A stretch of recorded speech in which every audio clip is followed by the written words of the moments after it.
Hi friends, ಎಲ್ಲರೂ ಹೇಗಿದ್ದೀರಾ? ನಾನು ನಿಮ್ಮ ಸವಿತಾ ಗೌಡ. ಒಂದು 2 ಡೇಸಿಂದ ವಿಡಿಯೋ ಮಾಡೋಕ್ಕಾಗಿಲ್ಲ. ತುಂಬ ಮಳೆ ಇತ್ತು ಮತ್ತು ಏನು ವಿಡಿಯೋನ ಕ್ಲಿಪ್ ಆ್ಯಡ್ ಮಾಡ್ಕೊಂಡಿರಲಿಲ್ಲ.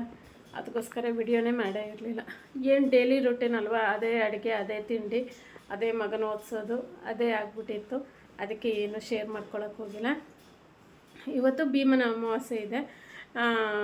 ಯಾರ್ಯಾರು ಭೀಮನ ಅಮಾವಾಸ್ಯೆ ಪೂಜೆ ಮಾಡ್ತಿರಲ್ಲ ಎಲ್ಲ ಹೆಣ್ಮಕ್ಳಿಗೆ ಒಳ್ಳೆಯದಾಗಲಿ. ಮತ್ತು ಭೀಮನ ಅಮಾವಾಸ್ಯೆಯ ಶುಭಾಶಯಗಳು. ನಾವೇನು ಭೀಮನ ಅಮಾವಾಸ್ಯೆ ಅಂತ ತುಂಬಾ ಗ್ರ್ಯಾಂಡಾಗಿ ಏನು ಸೆಲೆಬ್ರೇಷನ್ ಮಾಡಲ್ಲ. ಹೊಸದಾಗಿ ಯಾರು ಮದುವೆ ಇರ್ತಾರಲ್ಲ ಆ ಜೋಡಿಗೆ ಇವತ್ತು ಹುಡುಗಿ ತಾಯಿ ಮನೆಗೆ, ಹುಡುಗನಿಗೆ ಮಾವನ ಮನೆಗೆ ಕರೆದ್ಬಿಟ್ಟು ಇವತ್ತು ಉಡುಗೊರೆ ಇರುತ್ತೆ ಮತ್ತು ಊಟ ಇರುತ್ತೆ. ಮಾವನ ಮನೆಗೆ ಹೋಗ್ತಾರೆ, ಅಳಿಯ ಬರ್ತಾನೆ ಅಂತ ಅವರು ಹಬ್ಬದ ಅಡುಗೆ ಮಾಡ್ತಾರೆ. ಹೊಸ ಜೋಡಿಗಷ್ಟೇ. ಬಟ್ ಮಾಮೂಲಿ ನಾವೆಲ್ಲ ಏನು ಹೋಗಲ್ಲ ಹಬ್ಬಕ್ಕೆ, ನಾವು ಮನೇಲೇ ಏನು ಬೇಕು ಅದನ್ನು ಮಾಡ್ಕೊತೀವಿ. ಮತ್ತು ಇವತ್ತು ಲಾಸ್ಟ್ ನಾನ್ ವೆಜ್ ತಿನ್ನೋದಿದ್ರು ಇವತ್ತು ಲಾಸ್ಟು. ನಾಳೆಯಿಂದ ಶ್ರಾವಣ ಸ್ಟಾರ್ಟ್ ಆಗುತ್ತೆ. ಅದಕ್ಕೋಸ್ಕರ ಇವತ್ತು ನಾವು ನಾನ್ ವೆಜ್ ಮಾಡಿಬಿಟ್ಟು ಊಟ ಮಾಡಿ ಇವತ್ತು ನಾನ್ ವೆಜ್ಜನ್ನು ತಿನ್ನೋದು ಫಿನಿಷ್ ಮಾಡಿಬಿಡ್ತೀವಿ. ಇನ್ನು ಮುಂದೆ ಇನ್ನೂ 1 ಮಂತ್ ಗಣೇಶ ಹಬ್ಬ ಆದಮೇಲೆ ಮತ್ತೆ ನಾನ್ ವೆಜ್ ತಿಂತೀವಿ. ಇವತ್ತು ಏನಾದರೂ ಸಾಂಬಾರು ಮಾಡಬೇಕು. ಮತ್ತು ಇವತ್ತು ಅಮಾವಾಸ್ಯೆ ಇರೋದ್ರಿಂದ ಗಾಡಿ ಪೂಜೆ ಮಾಡಬೇಕು.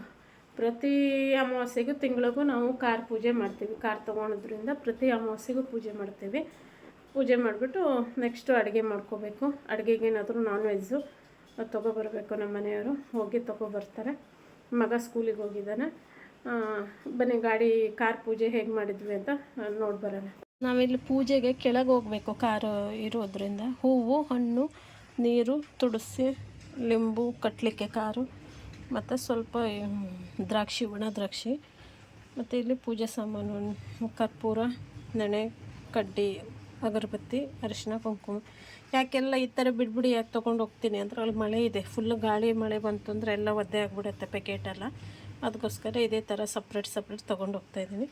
ಬನ್ನಿ ಪೂಜೆ ಮಾಡಿ ಬರೋಣ.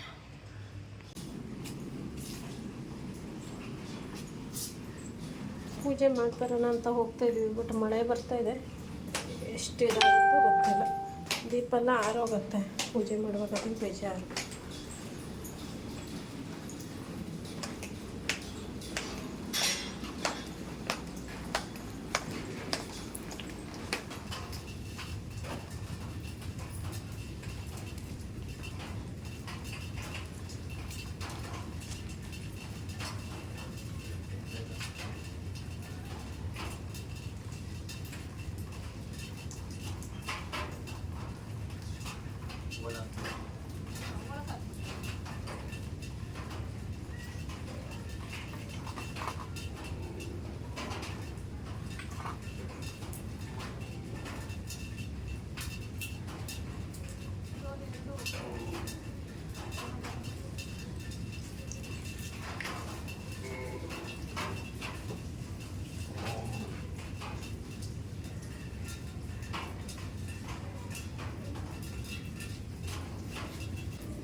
ಹೂ ಬಿತ್ತು.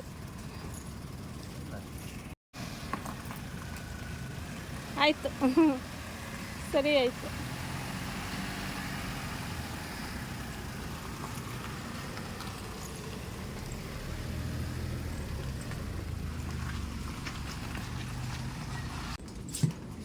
ಪೂಜೆ ಎಲ್ಲ ಮುಗೀತು, ಚೆನ್ನಾಗಾಯಿತು. ಮಳೆ ಒಂದು ಬಂದಿಲ್ಲ.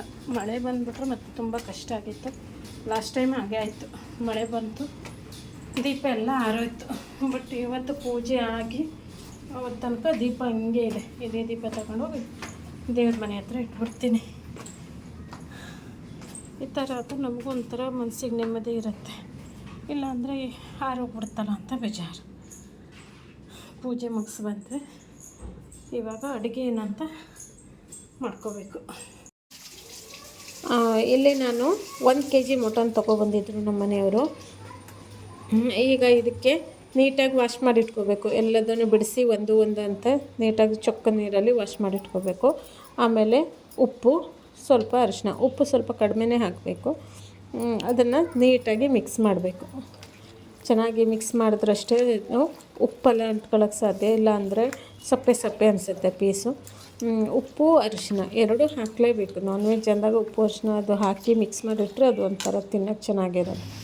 1 kg ಮಟನ್ ಪೀಸ್ಗೆ ಒಂದು ಕಟ್ಟು, ಒಂದು 3/4 ಕಟ್ಟಷ್ಟು ಕೊತ್ತಂಬರಿ ಸೊಪ್ಪು, ಒಂದು ಸ್ವಲ್ಪ ಪುದೀನ, ಒಂದು 4 ಈರುಳ್ಳಿನ ರುಬ್ಕೊಳ್ಳೋಕ್ಕೆ, 2 ದೊಡ್ಡ ಸೈಡೊಂದು ಬೆಳ್ಳುಳ್ಳಿ, 2 ಟೊಮೆಟೊ ತೊಗೊಂಡಿದ್ದೀನಿ, ಮತ್ತೊಂದು 2 ಈರುಳ್ಳಿನ ಹುರಿಯೋಕ್ಕೆ ತೊಗೊಂಡಿದ್ದೀನಿ. ಇದಿಷ್ಟು ಐಟಮ್ ತೊಗೊಂಡಿದ್ದೀನಿ. ಈಗ ನಾವು ಇದನ್ನೆಲ್ಲ ಹಸಿದು ಹಾಕಿ ರುಬ್ಬಬೇಕು. 4 ಈರುಳ್ಳಿನ ಕಟ್ ಮಾಡ್ಕೋಬೇಕು.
ಇದಕ್ಕೆ ಸ್ವಲ್ಪ ಗರಂ ಮಸಾಲ, ಹೂವು, ಏನೇನಿದೆ ಸ್ಪೈಸಸ್ ಎಲ್ಲ ಹಾಕಬೇಕು.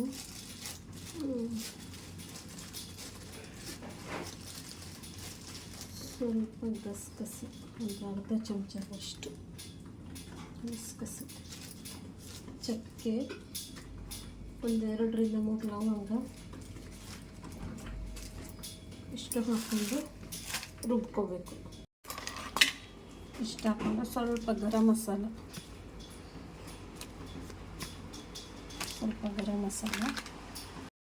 ಸ್ವಲ್ಪ ಸಾಂಬಾರು ಪುಡಿ, ಒಂದು 2ರಿಂದ 3 ಸ್ಪೂನ್. ಇದು ನನ್ನ ಫ್ರೆಂಡ್ ಕಲಿಸಿದ್ದಾರೆ. ಫುಲ್ಲು ಮಳೆ ಬರ್ತಿದೆ. ಮಳೆ ಸೌಂಡಿಗೆ ಏನು ಹೇಳ್ತಾಯಿದ್ದೀನಿ ಅಂತ ಕೇಳಿಸೋದೇ ಇಲ್ಲ. ಇವಿಷ್ಟು ಮಸಾಲೆಯನ್ನು ರುಬ್ಕೋಬೇಕು. ಗರಂ ಮಸಾಲೆ ಇದಿಷ್ಟನ್ನು ರುಬ್ಕೋಬೇಕು. ಸ್ವಲ್ಪ ಆಯಿಲ್ ಹಾಕ್ಕೊಂಡಿದ್ದೀನಿ, ಸ್ವಲ್ಪನೇ ಹಾಕ್ಕೊಂಡಿದ್ದೀನಿ. ಯಾಕಂದರೆ ಮಟನ್ ಸಾಂಬಾರಿಗೆ ಯಾವಾಗೂ ಎಷ್ಟು ಆಯಿಲ್ ಕಡಿಮೆ ಹಾಕ್ತೀವಲ್ಲ ಅಷ್ಟು ಒಳ್ಳೆಯದು. ಯಾಕಂದರೆ ಅದು ಆಯಿಲ್ ಬಿಟ್ಕೊಳ್ಳುತ್ತೆ. ಆಮೇಲೆ ಒಂದು ಸಣ್ಣದು 2 ಈರುಳ್ಳಿನ ಕಟ್ ಮಾಡಿ ಹಾಕ್ತೀನಿ. ಕರೆಂಟ್ ಹೋಯ್ತು ಅಂತ ಅಷ್ಟಿಗೆ ಪಡಬಡ ರುಬ್ಕೊಬಿಟ್ಟೆ. ಇಲ್ಲ ಅಂದರೆ ಕರೆಂಟು ಹೋಗೋದು ಬರೋದು ಆಗುತ್ತೆ. ಮಳೆಗಾಲ ಅಲ್ವಾ, ಎಷ್ಟೊತ್ತಿಗೆ ಹೋಗುತ್ತೆ ಎಷ್ಟೊತ್ತಿಗೆ ಬರುತ್ತೆ ಹೇಳೋ ಗೊತ್ತಾಗಲ್ಲ. ಇವತ್ತು ಅದರಲ್ಲೂ ಫುಲ್ಲು ಗಾಳಿ ಮಳೆ ಇದೆ, ಅದಕ್ಕೆ ಹೋಗ್ತಾ ಇರುತ್ತೆ. ಈರುಳ್ಳಿ ಸ್ವಲ್ಪ ಫ್ರೈ ಆಗಬೇಕು.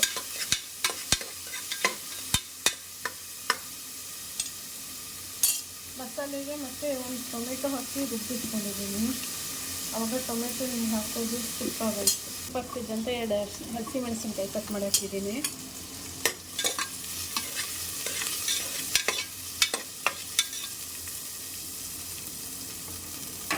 ಜಾಸ್ತಿ ಏನು ಬೇಯಿಸೋದು ಬೇಡ ಈರುಳ್ಳಿ, ಯಾಕಂತಂದರೆ ಫುಲ್ ಅದು ಮ್ಯಾಶ್ ಆಗಿಬಿಡುತ್ತೆ. ಮತ್ತು ವಿಷಲ್ ಓಡಿಸ್ತೀವಲ್ಲ ಫುಲ್ ಮ್ಯಾಶ್ ಆಗುತ್ತೆ. ಈಗ ಇದಕ್ಕೆ ಕಲಸಿಟ್ಕೊಂಡಂಥ ಪೀಸು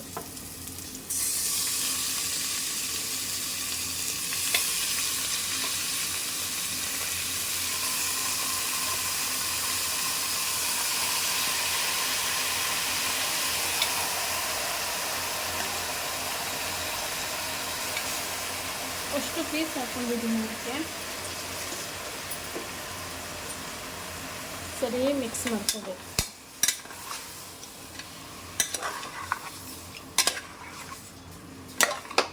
ಆಲ್ರೆಡಿ ನಾನು ಇದಕ್ಕೆ ಉಪ್ಪು ಅರಿಶಿನ ಹಾಕಿ ಮಿಕ್ಸ್ ಮಾಡಿದ್ರಾಗ ಮತ್ತೆ ಹಾಕೋದೇನು ಬೇಡ. ಸಾಂಬಾರು ಪುಡಿನೇ ಎಲ್ಲ ಯೂಸ್ ಮಾಡಿದ್ದೀನಲ್ಲ, ಅದರೊಳಗೆ ಉಪ್ಪಿನ ಅಂಶ ಇರುತ್ತೆ ನನಗೆ.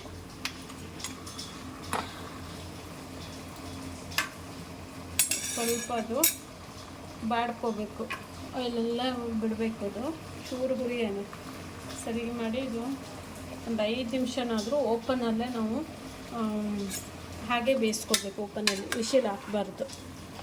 ಚೂರು ಚೆನ್ನಾಗಿ ಅದೇನಾಗಬೇಕು, ಖಾರ ಈರುಳ್ಳಿ ಎಲ್ಲ ಸ್ವಲ್ಪ ಉಪ್ಪೆಲ್ಲ ಎಲ್ಲ ಕಡೆ ಅಂಟ್ಕೊಂಡ್ರೆ ತುಂಬ ಚೆನ್ನಾಗಿರುತ್ತೆ.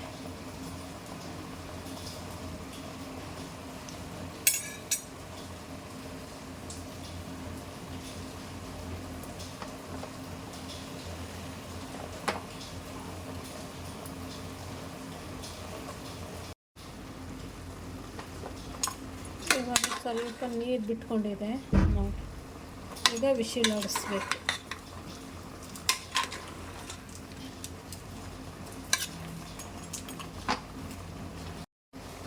ಈಗ ಇದನ್ನು ವಿಶಿಲ್ ಹೊಡಿಸಿ 3 ರಿಂದ 4 ವಿಶಿಲ್ ತಗೋಬೇಕು.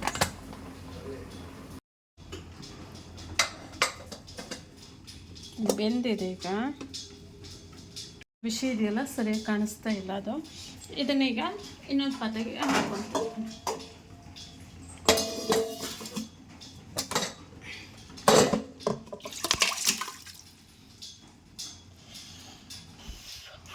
ಈಗ ಅದೇ ಪಾತ್ರೆನ ನಾನು ತೆಗೆದಿಟ್ಕೊಂಡಿದ್ನಲ್ಲ ಹಾಗೆ ಇಡ್ತೀನಿ. ಇದಕ್ಕೆ ಸ್ವಲ್ಪ ಆಯಿಲ್ ಹಾಕ್ಕೊತೀನಿ. ರುಬ್ಬಿಟ್ಟಂಥ ಗ್ರೀನ್ ಮಸಾಲ ಹುರ್ಕೋಬೇಕು. ಸ್ವಲ್ಪ ಆಯಿಲ್ ಹಾಕ್ಕೊಂಡಿದ್ದೀನಿ.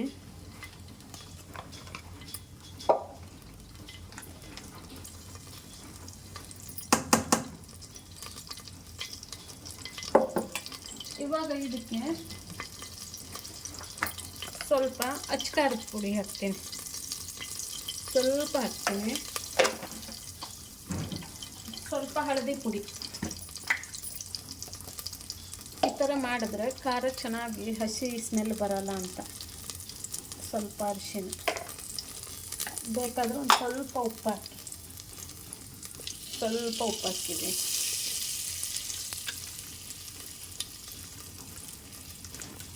ಕಾಣಿಸ್ತಾ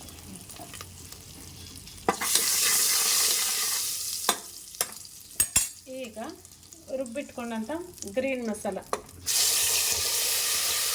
ಶುಂಠಿ ಹಾಕೋದೇ ಮರ್ತೋಗಿತ್ತು ನನಗೆ, ಆಮೇಲೆ ಹಾಕಿ ರುಬ್ಬಿದ್ದೀವಿ. ಕರೆಂಟ್ ಒಂದಿಲ್ವಲ್ಲ, ಬಂದ ತಕ್ಷಣ ಅರ್ಜೆಂಟ್ ಆಗುತ್ತೆ.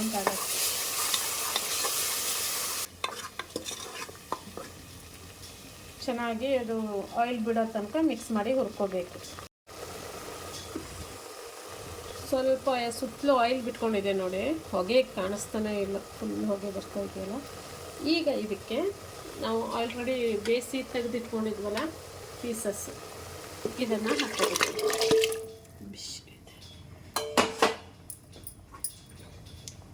ಹಾಕ್ಬಿಟ್ಟು ಮಿಕ್ಸ್ ಮಾಡ್ಕೋಬೇಕು.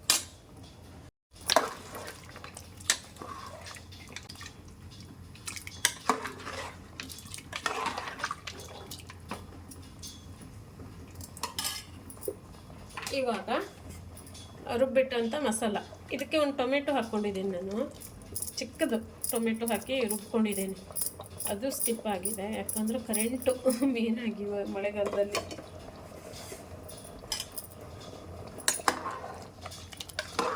ಚೆನ್ನಾಗಿ ಮಿಕ್ಸ್ ಮಾಡಿಕೊಂಡು ಎಷ್ಟು ಬೇಕೋ ಅಷ್ಟು ನೀರು ಹಾಕ್ಕೋಬೇಕು. ಇದು ಆಮೇಲೆ ಮತ್ತೆ ಗಟ್ಟಿ ಆಗುತ್ತಲ್ಲ, ಅದಕ್ಕೆ ಸ್ವಲ್ಪ ನಾವು ಏನು ಮಾಡಬೇಕು, ಅದು ಕುದಿಯುವಾಗಲೇ ಎಷ್ಟು ಬೇಕಷ್ಟು ನೀರನ್ನು ಸೇರಿಸ್ಕೊಬಿಡ್ಬೇಕು.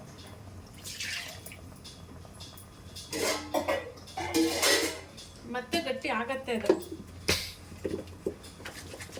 ಆರ್ದಂಗೆ ಸಾಯಂಕಾಲ ಅನ್ನೋ ತನಕ ಗಟ್ಟಿ ಆಗ್ಬಿಡತ್ತೆ.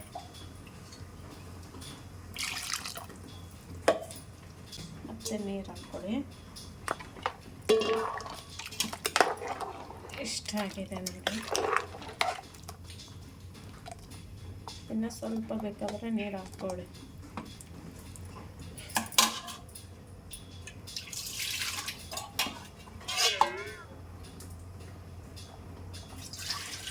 ಯಾಕಂದರೆ ಇದು ಮತ್ತೆ ಗಟ್ಟಿ ಆಗ್ತಿರೋದು. ಇದು ಗಸಗಸೆ ಸಾಂಬಾರು ಪುಡಿ ಹಾಕಿದ್ರಿಂದ ಇದ್ರೊಳಗೆ ಎಲ್ಲದೂ ಮಿಕ್ಸ್ ಇರುತ್ತಲ್ಲ, ಗಟ್ಟಿ ಆಗೇ ಆಗುತ್ತೆ ಅದು. ಮತ್ತೆ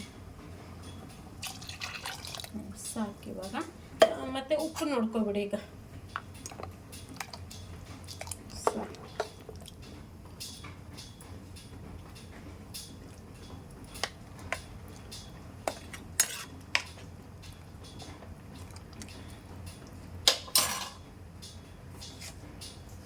ಉಪ್ಪು ನೋಡಿಕೊಂಡು ಬೇಕಾದರೆ ಮತ್ತೆ ಸ್ವಲ್ಪ ಹಾಕ್ಕೊಡಿ, ಜಾಸ್ತಿ ಹಾಕೋಬೇಡಿ, ಉಪ್ಪು ಇರತ್ತೆ ಅದು. ಆಮೇಲೆ ಲಾಸ್ಟಲ್ಲಿ ಒಂದು ಚಿಕ್ಕದಾದಂಥ ಒಂದು ಟೊಮೆಟೊ ಹಾಕ್ಕೊಂಡು, ಅವಾಗ ಆಲ್ರೆಡಿ ನಾನು 3 ವಿಷಿಲ್ ಹಾಕ್ಕೊಂಡಿದ್ದೀನಿ. ಈಗ ಒಂದು ಸಾಕು, ಕುಕ್ಕರಲ್ಲಿ ಹಾಕಿರೋದ್ರಿಂದ ಬೇಗನೆ ಬಾಯ್ಲ್ ಆಗುತ್ತೆ ಅದು. ಅದಕ್ಕೆ ನಾವು 3 ವಿಷಿಲು ಪ್ಲಸ್ ಈಗ 4 ಹಾಕ್ಕೊಂಡ್ರೆ ಸಾಕಾಗತ್ತೆ 4 ವಿಷಿಲು. ಇಲ್ಲಾಂದರೆ ಬೇಕು ಅಂದರೆ ಫುಲ್ ಹಾರ್ಡ್ ಇದೆ ಪೀಸಸ್ ಅಂತಂದರೆ ಇನ್ನೂ ಒಂದು ಹೆಚ್ಚು ಹಾಕ್ಕೊಳ್ಳಿ. ಮಸಾಲೆ ಹಾಕಿದ್ಮೇಲೆ ವಿಷಿಲ್ ಹಾಕೋಕ್ಕಿಂತ ಫಸ್ಟ್ ವಿಷಿಲ್ ಹಾಕಬೇಕಾದ್ರೆ ಒಂದು ಜಾಸ್ತಿ ಹಾಕ್ಕೊಳ್ಳಿ. ಕೊನೆಯಲ್ಲಿ ಕೊತ್ತಂಬರಿ ಸೊಪ್ಪು ಹಾಕ್ಬಿಟ್ಟು ವಿಷಿಲ್ ಹೊಡ್ಸಿದ್ರೆ ಸಾಂಬಾರು ರೆಡಿ. ಮತ್ತೆ ಆಮೇಲೆ ಬರ್ತೀನಿ. ಇವಾಗ ಹೆಂಗಾಗಿದೆ ಸಾಂಬಾರು ಅಂತ ನೋಡೋಣ.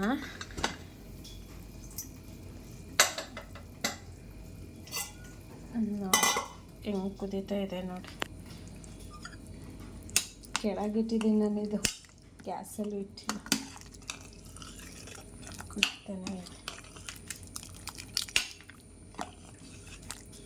ಮುದ್ದೆ ಮಾಡಬೇಕು ಸಾಂಬಾರು ಜೊತೆಗೆ, ಆಮೇಲೆ ಮತ್ತೆ ಸಿಗ್ತೀನಿ. ಮಟನ್ ಸಾಂಬಾರು ಜೊತೆ ಮುದ್ದೆ ತುಂಬ ಚೆನ್ನಾಗಿರುತ್ತೆ. ಮುದ್ದೆ ಇವಾಗ ಮಳೆ ಚಳಿ ಇರೋದ್ರಿಂದ ಮುದ್ದೆ ಚಿಕ್ಕದು ಮಾಡಿದ್ದೆ, ನೆಗಡಿ ಆಗಿದೆ ನಮ್ಮ ಮನೇಲೆಲ್ಲರಿಗೂ. ಆಮೇಲೆ ರೊಟ್ಟಿ ತಂದಿದ್ರು, ಸಜ್ಜಿ ರೊಟ್ಟಿ. ಆ ರೊಟ್ಟಿ ಜೊತೆ ತುಂಬ ಚೆನ್ನಾಗಿರುತ್ತೆ ಅಂತ ಮುದ್ದೆ ಚಿಕ್ಕದಾಗಿ ಮಾಡಿದ್ದೆ. ಸಾಂಬಾರಂತೂ ಸೂಪರಾಗಿ ಟೇಸ್ಟ್ ಬಂದಿತ್ತು, ತುಂಬಾ ಇಷ್ಟ ಆಗಿತ್ತು. ನೀವು ಇದೇ ಥರ ಮಾಡಿ ಟೇಸ್ಟ್ ಹೇಗಿತ್ತು ಅಂತ ಹೇಳಿ, ಮತ್ತು ಚೆನ್ನಾಗಿತ್ತು ಅಂತ ಆದರೆ ಕಮೆಂಟ್ ಮಾಡಿ. ಪ್ಲೀಸ್ ನನ್ನ ವಿಡಿಯೋ ಸಬ್ಸ್ಕ್ರೈಬ್ ಮಾಡಿಕೊಂಡು ಸಪೋರ್ಟ್ ಮಾಡಿ. ಹಾಗೆ ವಿಡಿಯೋವನ್ನು ಫುಲ್ಲು ನೋಡಿಬಿಟ್ಟು ನನಗೆ ಲೈಕ್ ಕೊಡಿ. Thank you. ನೆಕ್ಸ್ಟ್ ಇನ್ನೊಂದು ವಿಡಿಯೋ ಜೊತೆ ಬರ್ತೀನಿ. ಬಾಯ್ ಬಾಯ್.